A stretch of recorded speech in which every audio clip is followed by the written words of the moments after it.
بسم اللہ الرحمن الرحیم ایھا الذین آمنوا لا تقولوا راعنا وقولوا انظرنا واسمعوا وللکافرین عذاب علیم ما يود الذین کفروا من اہل الکتاب ولا المشرکین ان ينزل علیکم من خیر من ربکم واللہ یختص برحمتہ من یشاء واللہ ذو الفضل العظیم۔ اے ایمان والو، تم راعینا ہماری رعایت کریں نہ کہو، بلکہ انظرنا ہماری طرف نظر کرم کیجئے کہو، اور سنو، اور کافروں کے لیے دردناک عذاب ہے۔ یہ لوگ جب بیٹھتے تھے نا یہودی رسول اللہ صلی اللہ علیہ وسلم کی مجلس میں، تو یہ کہا کرتے، راعینا ایک لفظ ہوتا ہے کہ ہماری اطاعت کیجئے، اور اس کو یہ چینج کر کے راعینا کہا کرتے تھے۔ شاید اس کا میننگ تھا کہ ہماری نافرمانی کیجئے، کچھ اس طرح سے۔ راعینا کا یہ میننگ جو ہے نا، اس کو کھینچ کر پڑھتے تھے تاکہ جو ہے نا ہم میننگ چینج ہو جائے حجتوں کے لیے۔ تو اس چیز سے اللہ تعالیٰ نے ورڈ وہ تبدیل کر دیا کہ یہ والا ورڈ نہ کہو بلکہ یہ والا ورڈ کہو، راعینا ہماری رعایت کریں۔ اہل کتاب میں سے جن لوگوں نے کفر کیا، نہ وہ پسند کرتے ہیں اور نہ مشرکین کہ آپ پر آپ کے رب کی جانب سے کوئی بھلائی نازل کی جائے، اور اللہ تعالیٰ اپنی رحمت کے ساتھ جسے چاہتا ہے خاص کر لیتا ہے، اور اللہ تعالیٰ بہت بڑے فضل والا ہے۔ ما ننسخ من آیت او ننسها نأت بخیر منها او مثلها الم تعلم ان اللہ علی کل شیء قدیر۔ جو آیت ہم منسوخ کرتے ہیں یا جسے ہم بھلا دیتے ہیں، ہم اس سے بہتر یا اس جیسی اور لے آتے ہیں۔ کیا آپ نہیں جانتے کہ یقیناً اللہ تعالیٰ ہر چیز پر پوری قدرت رکھنے والا ہے۔ منسوخ کہتے ہیں چینج کر دینے کو۔ اللہ تعالیٰ کوئی احکام لاتے ہیں اور اس کے بعد اس سے بدل کر کوئی دوسرا حکم لے آتے ہیں۔ جیسے آدم علیہ السلام کے دور میں ایسا ہوتا تھا کہ بہن بھائیوں کا نکاح ہو جاتا تھا۔ آپ لوگوں نے یہ سٹوری سنی بھی ہوگی کہ جو صبح پیئر پیدا ہوتا تھا اس کے شام والے پیئر کے اپوزٹ جینڈر سے شادی ہو جاتی تھی، تو بہن بھائیوں کا آپس میں نکاح ہو جاتا تھا۔ لیکن کچھ عرصے بعد اس چیز کو جو ہے نا وہ مکروہ حرام قرار دے دیا گیا، اب ایسا نہیں ہو سکتا۔ تو یہ حکم چینج ہو گیا، منسوخ ہو گیا۔ اور اسی طرح منسوخ کی چینج ہونے کی 3 ٹائپس اور بھی ہیں، لیکن وہ انشاءاللہ تفسیر میں ڈیٹیل میں دیکھیں گے کیونکہ یہاں پہ ہم اتنی ڈیٹیل نہیں دیکھ سکتے۔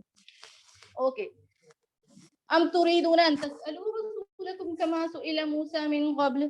کیا تم چاہتے ہو کہ تم اپنے رسول سے کیا آپ نہیں جانتے کہ یقیناً اللہ تعالیٰ ہی ہے، اس کے لیے آسمانوں اور زمین کی بادشاہت ہے، اور تمہارا اللہ تعالیٰ کے سوا نہ کوئی دوست ہے اور نہ کوئی مددگار۔ کیا تم چاہتے ہو کہ تم اپنے رسول سے ویسے ہی سوالات کرو جس طرح اس سے پہلے موسیٰ علیہ السلام سے سوال کیے گئے، اور جو کوئی کفر کو ایمان کے بدلے میں لے لے تو یقیناً وہ سیدھے راستے سے بھٹک گیا ہے۔ اللہ تعالیٰ مومنوں کو اور رسول اللہ صلی اللہ علیہ وسلم کے صحابہ کو کہہ رہے ہیں کہ کیا تم یہ چاہتے ہو کہ تم رسول اللہ صلی اللہ علیہ وسلم سے ویسے ہی سوال کرو جیسے موسیٰ علیہ السلام کی قوم نے کیے تھے۔ کیا سوال کیے تھے موسیٰ علیہ السلام کی قوم نے؟ کہا کرتی تھی نا موسیٰ علیہ السلام کی قوم کہ ہم اللہ تعالیٰ کو اعلانیہ دیکھنا چاہتے ہیں۔ اللہ تعالیٰ ہاں، اب ہم نے یہ اس طرح کے کویسچننگ اور اس طرح کے جو ہے نا وہ ڈیمانڈز لے کر آتے تھے۔ اہل کتاب میں سے اکثر لوگ چاہتے ہیں کہ کاش وہ تمہیں تمہارے ایمان کے بعد کافر بنا دیں اپنے دلوں میں حسد کی وجہ سے۔ حسد کس چیز کا تھا؟ یہی کہ نبی صلی اللہ علیہ وسلم آخری نبی ہماری جنریشن سے کیوں نہیں آیا۔ انہیں بیسک حسد صرف اسی بات کا تھا اہل کتاب کو۔ اس کے چنانچہ دلوں میں حسد کی وجہ سے اس کے بعد کہ حق ان کے لیے پوری طرح واضح ہو گیا، چنانچہ آپ معاف کر دیں اور درگزر کریں یہاں تک کہ اللہ تعالیٰ اپنا فیصلہ لے آئے، اور یقیناً اللہ تعالیٰ ہر چیز پر پوری قدرت رکھنے والا ہے۔ اور نماز قائم کرو اور زکوٰۃ ادا کرو، اور جو بھلائی تم اپنی جانوں کے لیے آگے بھیجو گے اللہ تعالیٰ کے ہاں تم اس کو موجود پاؤ گے۔ یقیناً جو بھی تم عمل کرتے ہو اللہ تعالیٰ اسے خوب دیکھنے والا ہے۔ اور انہوں نے کہا وَقَالُوا لَن يَدْخُلَ الْجَنَّةَ إِلَّا مَنْ كَانَ هُودًا أَوْ نَصَارَىٰ۔ بیٹا کل بھی آپ کی کلاس ہوگی، گھر بتا کے آئیے گا پیپر کے بعد آپ کا جی 45 منٹ کا ہوتا ہے یہ، ٹھیک ہے؟ اسی حساب سے آپ نے گھر بتا کے آنا۔ اوکے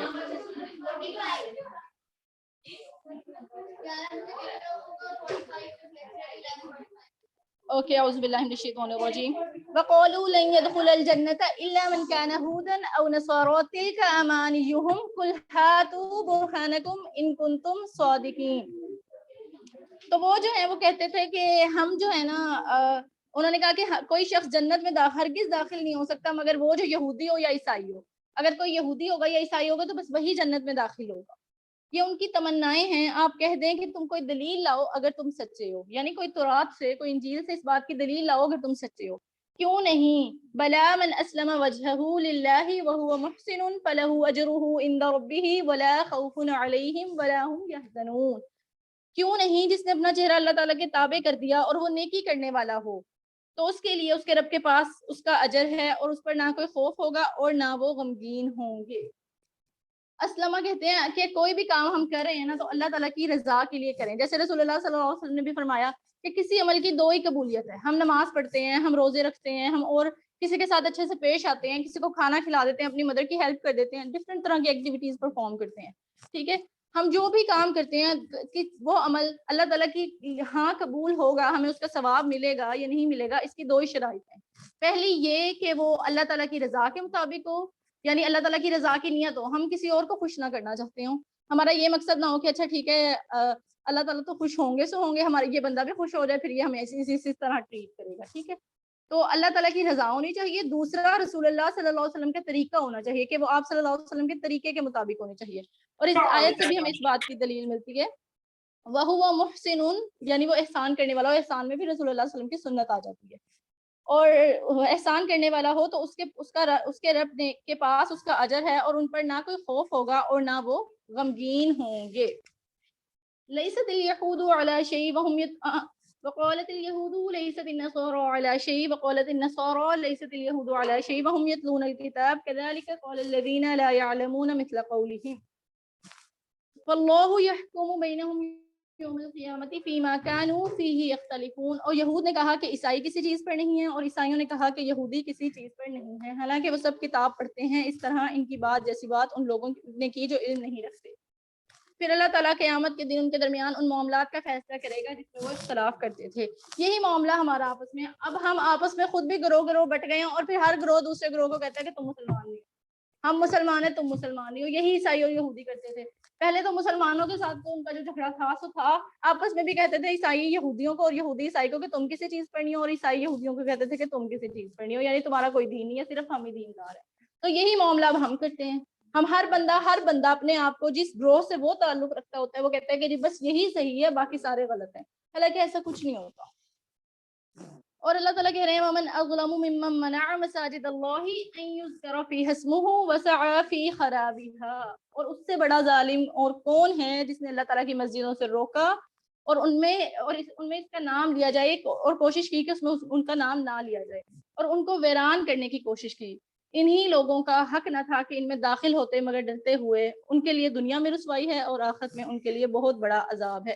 کس طرح سے آج کے دور میں مسجدوں سے روکنے کی اب تک کوششیں جاری ہیں، کبھی مسلمانوں کو دہشت گرد ڈکلیئر کیا جاتا ہے، کبھی کہا جاتا ہے کہ جی مسجدوں میں کچھ نہ کچھ اس طرح کے دھماکے کر دیے جاتے ہیں جس سے ایسا ہوتا ہے کہ جی لوگ مسجد جانے سے ڈرنے لگ جاتے ہیں۔ پہلے ہی ہماری قوم جو ہے وہ سوئی ہوئی ہے، کوئی اپنے لیئر ٹائم میں سے جو ہے نا وہ جانا نہیں چاہتا نکال کے مسجد کی طرف، اور اگر کوئی چلا جاتا ہے تو جس طرح کے مسجدوں میں دھماکے اور اس طرح کی چیزیں ہو جاتی ہیں تو اس سے یہ والی پرابلم ویسے ہی جو ہے نا وہ بڑھتی جا رہی ہے۔ اس کے بعد اللہ تعالیٰ کہہ رہے ہیں وَلِلَّهِ الْمَشْرِقُ وَالْمَغْرِبُ فَأَيْنَمَا تُوَلُّوا فَثَمَّ وَجْهُ اللَّهِ إِنَّ اللَّهَ وَاسِعٌ عَلِيمٌ، اور مشرق اور مغرب اللہ تعالیٰ کے لیے ہیں، چنانچہ جدھر بھی تم رخ کرو گے تو اسی طرف اللہ تعالیٰ کا چہرہ ہے، یقیناً اللہ تعالیٰ بڑی وسعت والا سب کچھ جاننے والا ہے۔ ہمارا پہلا قبلہ کون سا تھا؟ بیت المقدس۔ پہلا قبلہ بیت المقدس تھا۔ مسلمان اور رسول اللہ صلی اللہ علیہ وسلم بہت زیادہ چاہتے تھے کہ اللہ تعالیٰ جو ہے نا وہ ہمیں خانہ کعبہ حضرت ابراہیم علیہ السلام کے دور میں بنا تھا، تو رسول اللہ صلی اللہ علیہ وسلم چاہتے تھے کہ خانہ کعبہ کو جو ہے نا وہ ہمارا قبلہ بنا دیا جائے۔ اب اس کے بعد جب ہجرت ہوئی نا، مکہ سے مدینہ کی طرف ہجرت کر کے چلے گئے، جب مکہ میں تھے نا تب جب وہ بیت المقدس کی طرف رخ کر کے نماز پڑھتے تھے تو کعبہ کی طرف پیٹھ نہیں ہوتی تھی، اسی ڈائریکشن میں جو ہے نا وہ کعبہ تھا۔ لیکن جب وہ مدینہ میں آ گئے تو جب وہ بیت المقدس کی طرف رخ کر کے نماز پڑھتے تھے تو خانہ کعبہ کی طرف پیٹھ ہوتی تھی، جو مسلمانوں کو تکلیف پہنچاتی تھی۔ اور کچھ روایات میں یہ بھی کہا جاتا ہے کہ یہود اس بات پہ مذاق اڑاتے تھے مسلمانوں کا۔ تو اس چیز پر اللہ تعالیٰ نے یہ آیت نازل کی کہ مشرق اور مغرب اللہ تعالیٰ کے لیے، دونوں رخ جو ہیں وہ اللہ تعالیٰ کے لیے ہی ہیں، تو تم جس طرف بھی رخ کرو گے وہیں اللہ تعالیٰ کا جو ہے نا وہ چہرہ ہے۔ اور انہوں نے کہا کہ اللہ تعالیٰ نے اولاد بنا رکھی ہے، وہ پاک ہے، بلکہ آسمانوں اور زمین میں جو کچھ ہے اسی کا ہے، سب کے سب اسی کے فرما بردار ہیں۔ عیسائی کہا کرتے تھے نا کہ اللہ تعالیٰ نے اولاد بنا رکھی ہے، عیسیٰ علیہ السلام کو اللہ تعالیٰ کا بیٹا کہتے تھے۔ آسمانوں اور زمین کی ابتدا، آسمانوں اور زمین کا موجود ہے، یعنی اسے سٹارٹنگ سے کریٹ کرنے والا، موجود کہتے ہیں سٹارٹنگ سے کریٹ کرنے والا اللہ تعالیٰ ہے۔ بدیع السماوات والارض واذا قضى امرا فانما يقول له كن فيكون، پھر وہ جب کسی کام کا فیصلہ کرتا ہے تو اس کے لیے کہہ دیتا ہے کہ ہو جا تو وہ ہو جاتا ہے۔ اور جو لوگ علم نہیں رکھتے، کون لوگ علم نہیں رکھتے؟ مشرکین مکہ کی بات ہو رہی ہے۔ اور جو لوگ مشرکین عرب کی بات ہو رہی ہے، اور جو لوگ علم نہیں رکھتے انہیں کہا کہ اللہ تعالیٰ خود ہم سے بات کیوں نہیں کرتا یا ہمارے پاس کوئی نشانی کیوں نہیں آتی، اس طرح ان کی بات کی طرح ان لوگوں نے کہا جو ان سے پہلے تھے۔ ان سب کے دل ایک جیسے ہو گئے۔ یقیناً ہم نے آیتیں صاف صاف بیان کر دی ہیں ان لوگوں کے لیے جو یقین رکھتے ہیں۔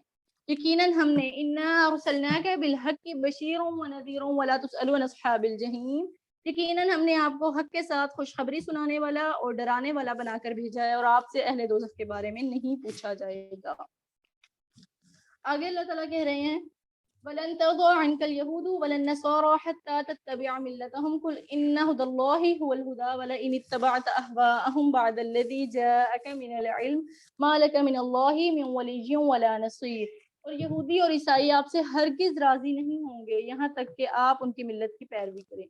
آپ کہہ دیں کہ یقیناً حقیقی ہدایت تو اللہ تعالیٰ کی ہدایت ہے، اور یقیناً اس علم کے بعد جو آپ کے پاس آ چکا آپ نے ان کی خواہشات کی پیروی کی تو اللہ تعالیٰ سے بچانے میں نہ آپ کا کوئی دوست ہوگا اور نہ کوئی مددگار۔ تو یہودی رسول اللہ صلی اللہ علیہ وسلم کے پاس پیشکش کرنے جایا کرتے تھے کہ جی آپ ہماری سائڈ پہ آ جائیں، ہم کوئی کمٹمنٹ کر لیتے ہیں، کوئی ایگریمنٹ کر لیتے ہیں، ہم مل جاتے ہیں، اس طرح کے معاملات کیا کرتے تھے۔ اور وہ یہی چاہتے تھے کہ جب تک رسول اللہ صلی اللہ علیہ وسلم ان کے ساتھ نہیں مل جائیں گے نا تب تک وہ راضی نہیں ہوں گے اس دین پر۔ تو وہ یہی چاہتے تھے بس۔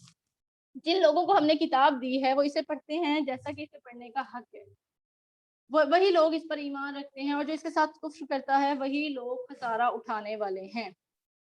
اے بنی اسرائیل یاد کرو میری اس نعمت کو جو میں نے تمہیں عطا کی، اور یقیناً میں نے تمہیں جہانوں پر فضیلت دی تھی۔ ہم نے دیکھی نا بنی اسرائیل پر اللہ تعالیٰ کی کتنی نعمتیں تھیں۔ ہم پچھلے 2 کلاسز میں بنی اسرائیل کو ڈسکس کر رہے ہیں، اور پھر ہم نے ان کے اوپر نعمتیں دیکھی کہ کس طرح سے اللہ تعالیٰ نے ان پر نعمتیں کی تھی۔ پانی کے چشمے پھوٹے تھے، اور کس طرح سے منو سلوا عطا کی تھی۔ پھر منو سلوا کو ریپلیس کر کے انہوں نے شہر میں اترنا مانگا تو اللہ تعالیٰ نے وہ بھی عطا کیا۔ اور اسی طرح جو ہے نا اللہ تعالیٰ نے انہیں فرعون سے بچایا، ڈفرینٹ طرح کے ان کے اوپر انعامات کیے تھے اللہ تعالیٰ نے، انہیں فضیلت دی تھی جہانوں میں۔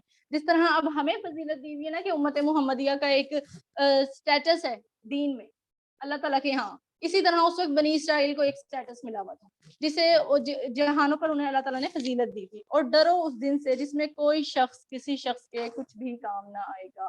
وَلَا يُقْبَلُ مِنْهَا عَدْلٌ وَلَا تَنْفَعُهَا شَفَاعَةٌ وَلَا هُمْ يُنصَرُونَ۔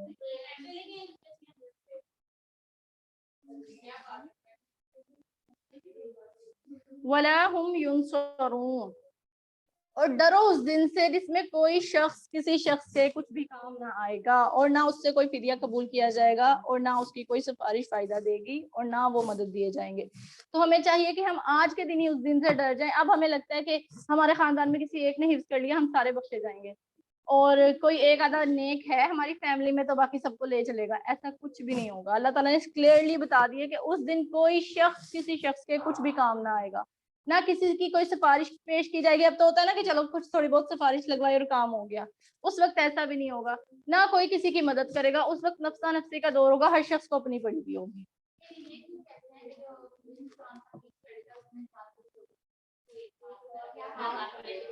کون کہتا ہے؟ تو ہمیں سوچنا چاہیے نا کہ سننے میں اور اللہ تعالیٰ کے احکامات میں یہی فرق ہے کہ سننے میں تو کوئی کچھ بھی سنا کے ہمیں فارغ کرتا ہے۔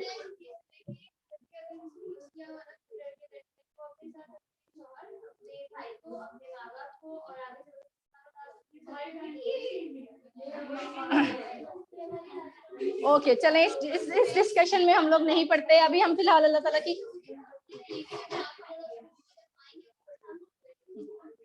ان کے ساتھ مل جائیں۔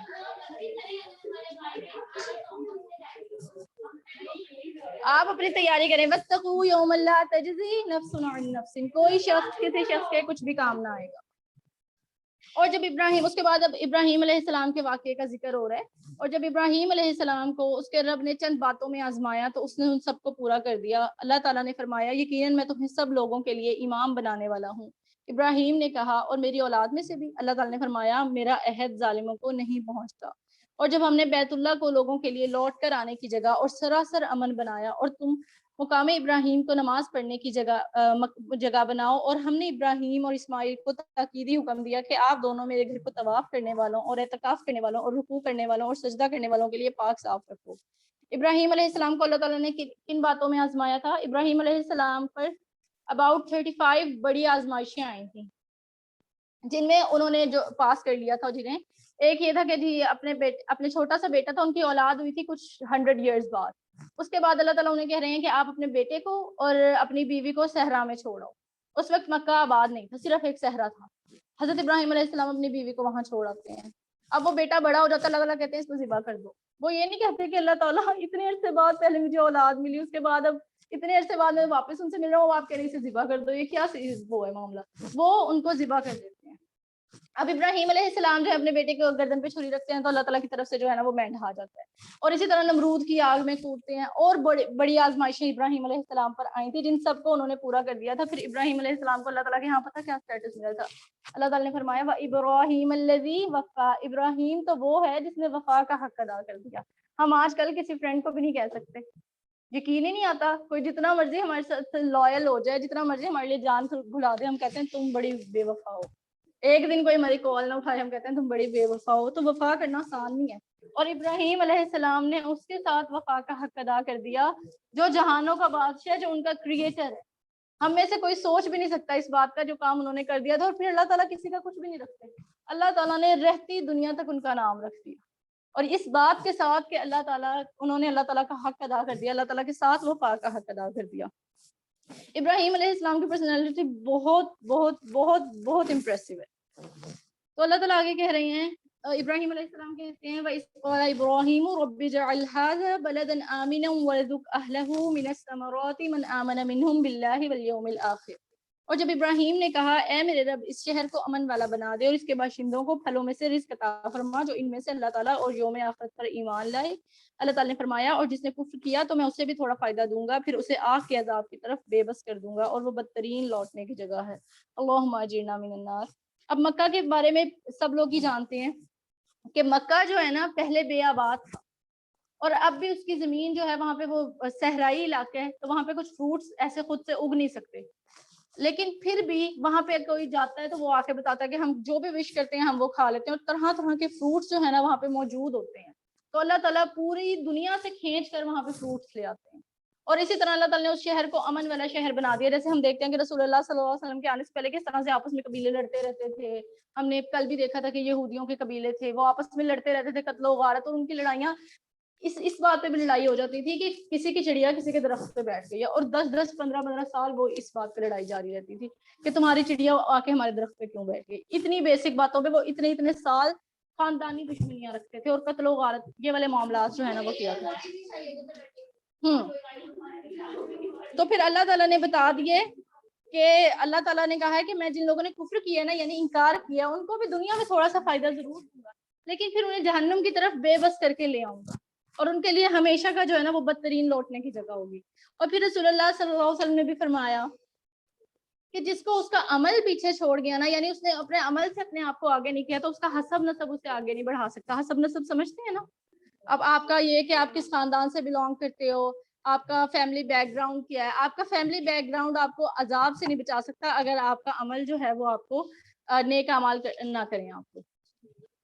اس کے بعد اللہ تعالیٰ فرماتے ہیں وَإِذْ يَرْفَعُ إِبْرَاهِيمُ الْقَوَاعِدَ مِنَ الْبَيْتِ وَإِسْمَاعِيلُ رَبَّنَا تَقَبَّلْ مِنَّا إِنَّكَ أَنْتَ السَّمِيعُ الْعَلِيمُ. اور جب ابراہیم اور اسماعیل بیت اللہ کی بنیادیں اٹھا رہے تھے تو انہوں نے کہا اے ہمارے رب ہم سے قبول فرما، یقیناً تو ہی سب کچھ سننے والا سب کچھ جاننے والا ہے. اتنی آزمائشوں کے بعد اللہ تعالیٰ نے انہیں کیا گفٹ کیا کہ وہ خانہ کعبہ کی تعمیر کریں گے. وہ پہلے شخص ہیں جنہوں نے، وہ پہلے اور آخری شخص ہیں جنہوں نے خانہ کعبہ کی بنیادیں اٹھائی تھی.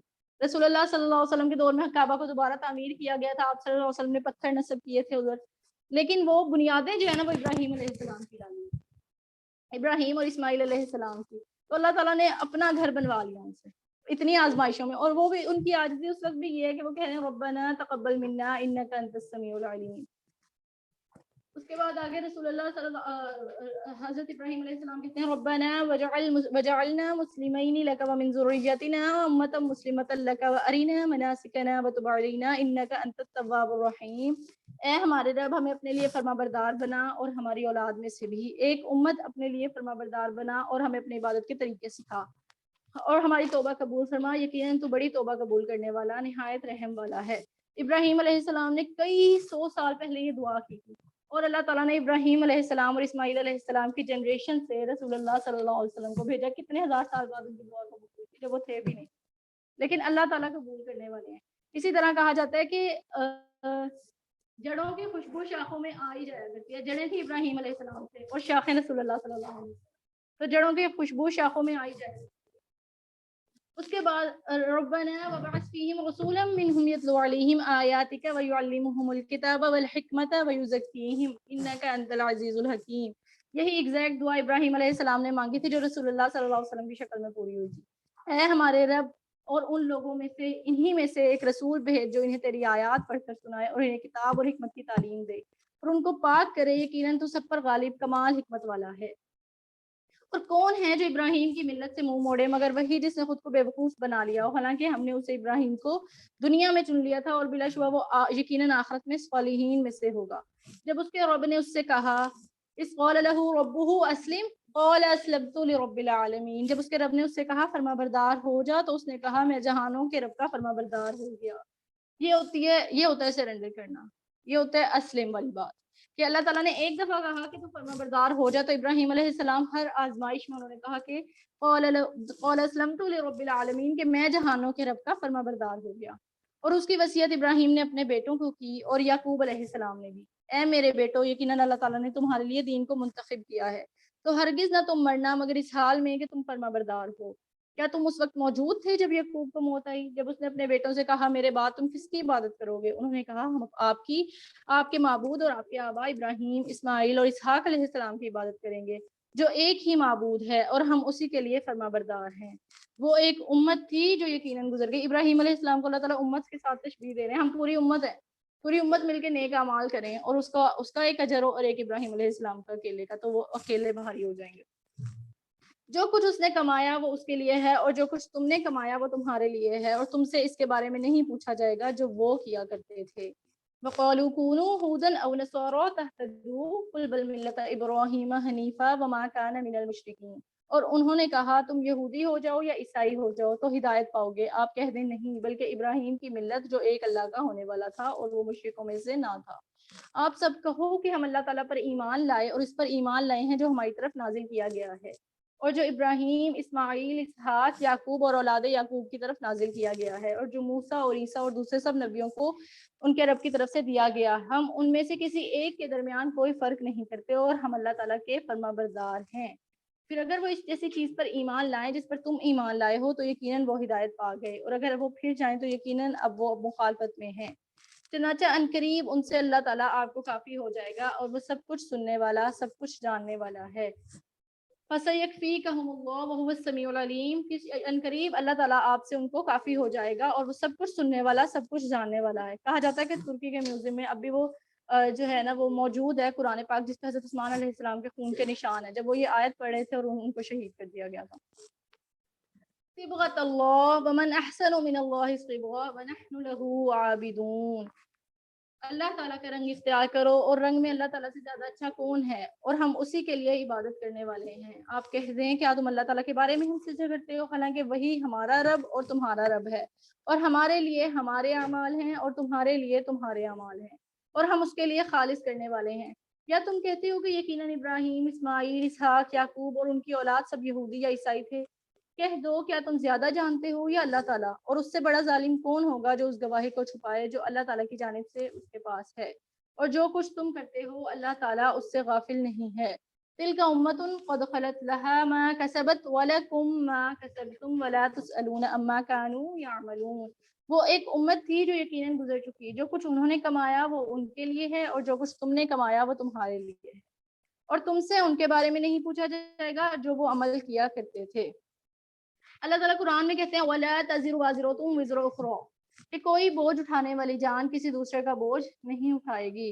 وَأَلَّيْسَ لِلْإِنسَانِ إِلَّا مَا سَعَىٰ انسان کے لیے وہی کچھ ہے جس کی وہ کوشش کرتا ہے. الحمدللہ فرسٹ پارہ کمپلیٹ ہو گیا اور سیکنڈ پارہ کے سٹارٹ میں اللہ تعالیٰ جو ہے نا ڈسکس کرتے ہیں وہ والا واقعہ جو ابھی ہم نے شارٹلی دیکھا ہے نا، کعبہ کی تبدیلی والا جو ہم نے واقعہ دیکھا ہے، وہی والا واقعہ جو ہے اللہ تعالیٰ سورہ بقرہ کے سیکنڈ پارہ کے سٹارٹ میں بتا رہے ہیں. سَيَقُولُ السُّفَهَاءُ مِنَ النَّاسِ مَا وَلَّاهُمْ عَنْ قِبْلَتِهِمُ الَّتِي كَانُوا عَلَيْهَا قُلْ لِلَّهِ الْمَشْرِقُ وَالْمَغْرِبُ يَهْدِي مَن يَشَاءُ إِلَىٰ صِرَاطٍ مُّسْتَقِيمٍ. جلد ہی لوگوں میں سے بے وقوف کہیں گے کہ انہیں کس چیز نے ان کے قبلے سے پھیر دیا ہے جس پر وہ تھے، آپ کہہ دیں مشرق اور مغرب اللہ تعالیٰ ہی کے لیے ہیں، وہ جس کو چاہتا ہے سیدھے راستے کی طرف ہدایت دیتا ہے۔ اور اسی طرح ہم نے تمہیں بہترین امت بنایا ہے کہ تم لوگوں پر گواہ ہو جاؤ اور رسول تم پر گواہ ہو جائے۔ اور جس قبلے پر آپ پہلے تھے، اس کو ہم نے صرف اس لیے قبلہ بنایا تھا کہ ہم جانے کون رسول کی اتباع کرتا ہے، اس سے جو اپنی ایڑیوں کے بل پلٹ جاتا ہے۔ اور یقیناً یہ بلا شبہ بہت بڑی بات تھی، مگر ان لوگوں کے لیے نہیں جنہیں اللہ تعالیٰ نے ہدایت دی تھی۔ اللہ تعالیٰ کبھی ایسا نہیں کہ تمہارے ایمان کو ضائع کر دے۔ بلا شبہ اللہ تعالیٰ لوگوں پر یقیناً بے حد شفقت کرنے والا، نہایت رحم والا ہے۔ اب قبلے کی تبدیلی کا جب معاملہ ہو رہا تھا نا، تو پہلے کیونکہ کسی چیز کے ساتھ ہم سٹک ہوئے ہونا شروع سے، تو اس کو ایک دم سے چھوڑنے کا حکم آیا تو ہم ڈر جاتے ہیں، ہمارے دل نہیں کھل رہے ہوتے اس چیز کے لے کہ ہم کیسے مان لیں کہ ہم بچپن سے تو یہی چیز کر رہے ہیں، ہم کیسے اس سے جو ہے نا وہ ہٹ جائیں۔ تو یہی والا معاملہ جو ہے نا وہ مسلمانوں کا تھا کہ ایک دم سے جو ہے نا جب وہ تبدیلی کا حکم آیا تو مسلمان تو یہی چاہتے تھے کہ بیت المقدس سے خانہ کعبہ کی طرف جو ہے نا وہ ہمارا رخ تبدیل کر دیا جائے، لیکن لوگوں نے اس پر باتیں شروع کر دی۔ یہودی کہنے لگے کہ یہ کس طرح کے لوگ ہیں جو مطلب پھر گئے ایک دم سے قبلے سے۔ تو اللہ تعالیٰ کہہ رہے ہیں یقیناً ہم آپ کے چہرے کا یعنی رسول اللہ صلی اللہ علیہ وسلم کے چہرے کا بار بار آسمان کی طرف پلٹنا دیکھ رہے ہیں، تو یقیناً ہم آپ کو لازماً اس قبلے کی طرف پھیر دیں گے جسے آپ پسند کرتے ہیں۔ تو آپ اپنا چہرہ مسجد حرام کی طرف پھیر دیں اور تم جہاں کہیں بھی ہو اپنے چہروں کو اسی کی طرف پھیر لو۔ یہ پھر آیت قبلہ ہے وہ والی جس سے قبلہ چینج ہوا تھا۔ بلا شبہ وہ لوگ جن کو کتاب دی گئی بے شک وہ جانتے ہیں بلا شبہ ان کے رب کی جانب سے یہ واقعی حق ہے، اور جو وہ عمل کرتے ہیں اللہ تعالیٰ اس سے ہرگز بے خبر نہیں۔ اور یقیناً اگر آپ ان لوگوں کے پاس جنہیں کتاب دی گئی ہر نشانی لے آئیں تب بھی وہ آپ کے قبلے کی پیروی نہیں کریں گے، اور نہ آپ کسی صورت ان کے قبلے کی پیروی کرنے والے ہیں، اور نہ وہ کسی صورت آپ کے دوسرے قبلے کی پیروی کرنے والے ہیں۔ اور یقیناً اگر آپ نے اس کے بعد جو آپ کے پاس علم میں سے آیا ہے ان کی خواہشات کی پیروی کی تب یقیناً آپ ضرور ظالموں میں سے ہوں گے۔ جن لوگوں کو ہم نے کتاب دی ہے وہ اسے ایسے ہی بالکل ایسے ہی پہچانتے ہیں جیسے وہ اپنے بیٹوں کو پہچانتے ہیں۔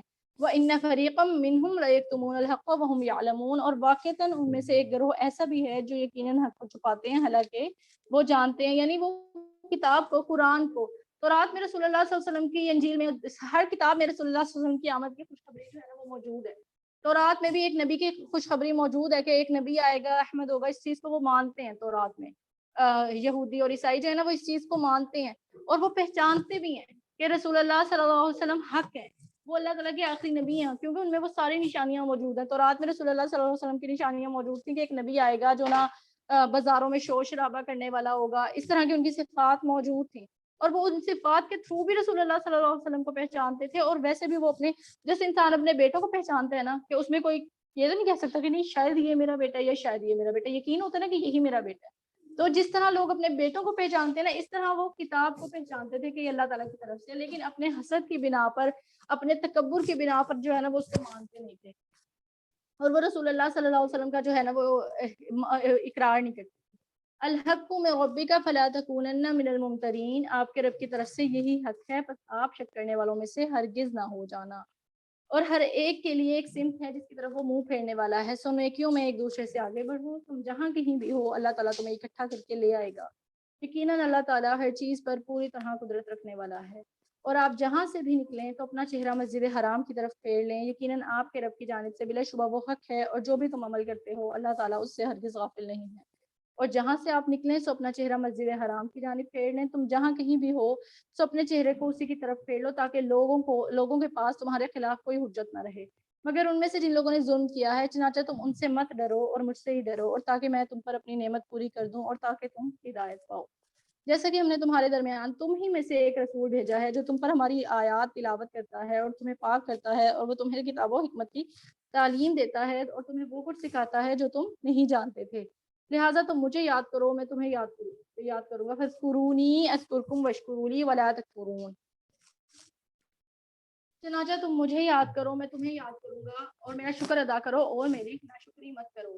یا ایھا الذین آمنوا استعینوا بالصبر والصلاۃ ان اللہ مع الصابرین، اے ایمان والو صبر اور نماز کے ساتھ مدد طلب کرو، یقیناً اللہ تعالیٰ صبر کرنے والوں کے ساتھ ہے۔ صبر کسے کہتے ہیں؟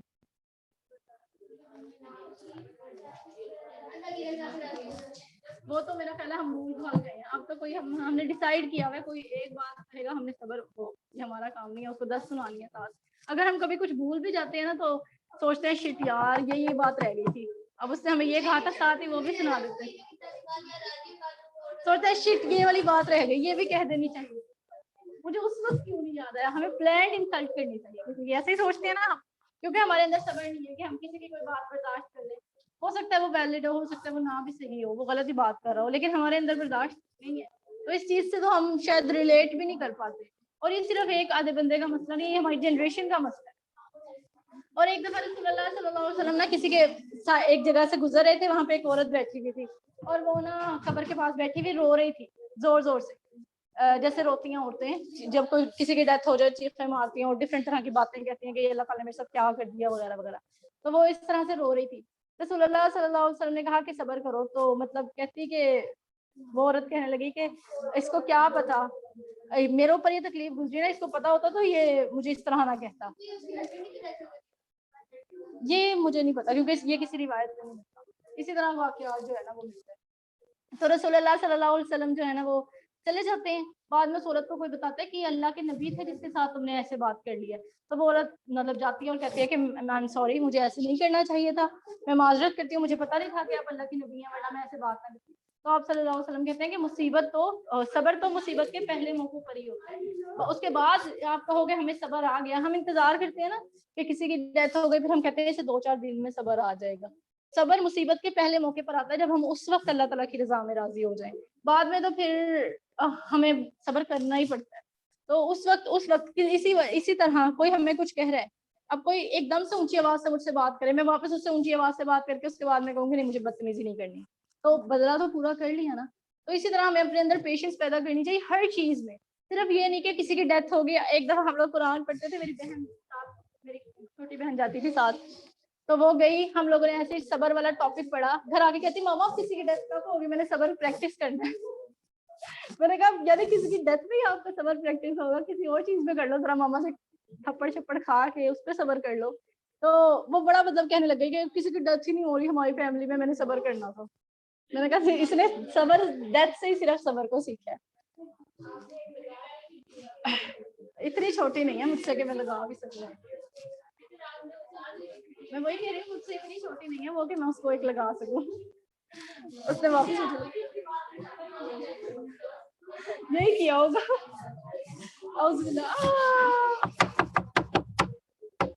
آپ لوگ مجھ پہ بھی ذرا صبر کریں, تھوڑا سا سکون سے سنیں. اعوذ باللہ من الشیطان الرجیم ولا تقولوا لمن يقتل في سبيل الله اموات بل احياء ولكن لا تشعرون. اور جو لوگ اللہ تعالیٰ کی راہ میں مارے جائیں تو انہیں مردہ نہ کہو, بلکہ وہ زندہ ہیں لیکن تم شعور نہیں رکھتے. وَلَنَبْلُوَنَّكُمْ بِشَيْءٍ مِّنَ الْخَوْفِ وَالْجُوعِ وَنَقْصٍ مِّنَ الْأَمْوَالِ وَالْأَنفُسِ وَالثَّمَرَاتِ وَبَشِّرِ الصَّابِرِينَ الَّذِينَ إِذَا أَصَابَتْهُمْ مُصِيبَةٌ قَالُوا إِنَّا لِلَّهِ وَإِنَّا إِلَيْهِ رَاجِعُونَ. اور یقیناً ہم تمہیں خوف اور بھوک سے, مالوں, جانوں اور پھلوں کے نقصان میں سے کسی نہ کسی چیز سے ضرور آزمائیں گے. اب ہمیں جب کوئی لاس ہو جاتا ہے پھر ہم سوچتے ہیں نا کہ یہ کیوں ہوا ہے ہمارے ساتھ.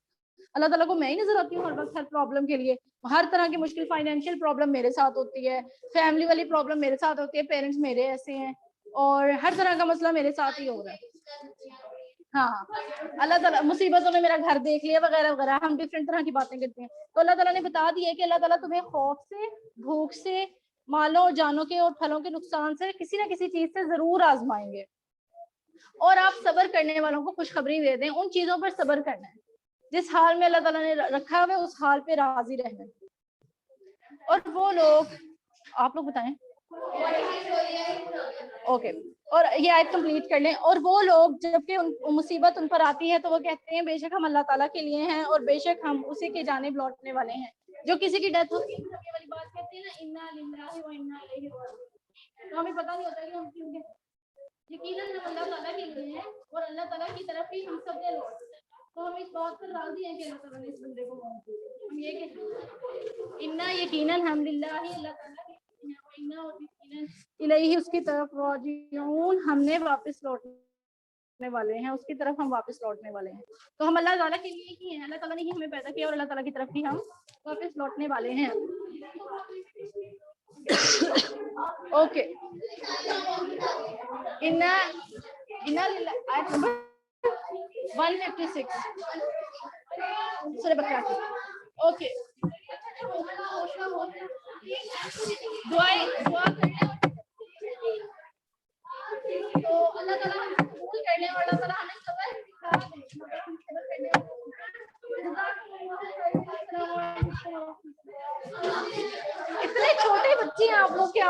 ایسے ہی چھٹی چاہیے.